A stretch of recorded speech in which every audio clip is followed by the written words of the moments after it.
ya 33 mstari wa 12 hata ule wa 17. Nitawatangulia kusoma kwa msaada wa Bwana.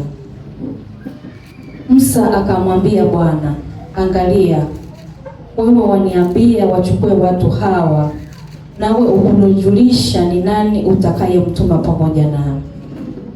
Walakini umesema na kujua jina lako, nawe umepata neema mbele zangu. Basi sasa nakuomba, ikiwa nimepata neema mbele zako, unionyeshe njia zako, nipate kukujua, ili nipate neema mbele zako. Ukakumbuke ya kuwa taifa hilo ndilo watu wako. Akasema, uso wangu utakwenda pamoja nawe, nami nitakupa baba. Naye akamwambia, uso wako usipokwenda pamoja nami, usituchukue kutoka hapa. Kwa maana itajulikanaje kuwa nimepata neema mbele zako, mimi na watu wako? Sio kwa sababu unakwenda pamoja nasi, hata mimi na watu wako tutengwe na watu wote walio juu ya uso wa nchi. Bwana akamwambia Musa, nitafanya na neno hili ulilolinena, kwa maana umepata neema mbele zangu, nami nakujua jina lako. Neno la Mungu. Kanisa la Mungu tukae. Bwana Yesu asifiwe. Bwana Yesu asifiwe tena. Amina. Niwakaribishe tunapotafakari neno la Mungu hili ambalo tumepewa, ikiwa ni siku ya Bwana ya 7 baada ya Utatu, tunapotafakari na kichwa hiki kinachosema neema ya Mungu yatosha.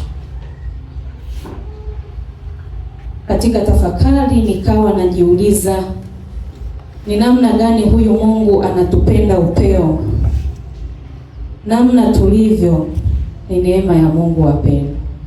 Kama si neema, basi tungekuwa vinginevyo.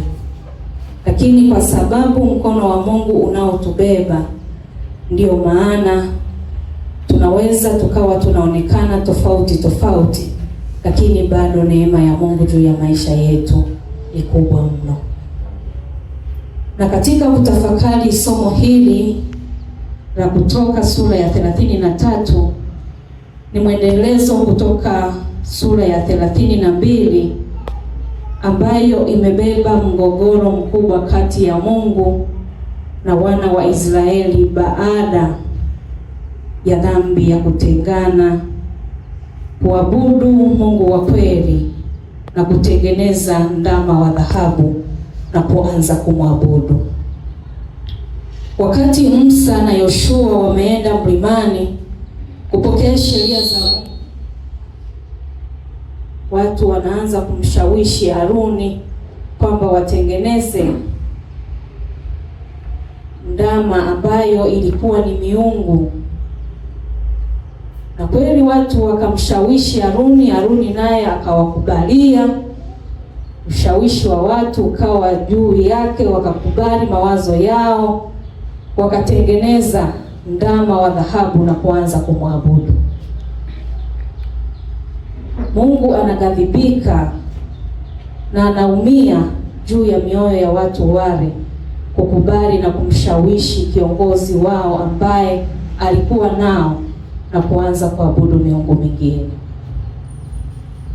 Na hii yote iliashiria kwamba walivunja amri ya kwanza, ile inayosema usiwe na miungu mingine.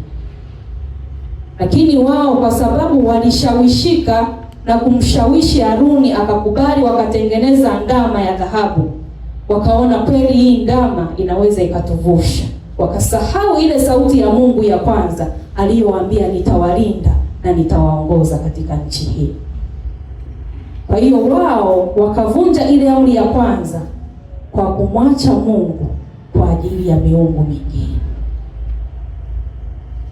Na hii ilikuwa ni dharau kubwa mno. Lakini jambo la pili, anasema walibadilisha utukufu wa Mungu kwa sanamu. Wanatengeneza ndama ya dhahabu, kwa walipokuwa wakiiona wanaona utukufu, lakini ilikuwa ni dharau, kwa sababu wamebadilisha utukufu wa Mungu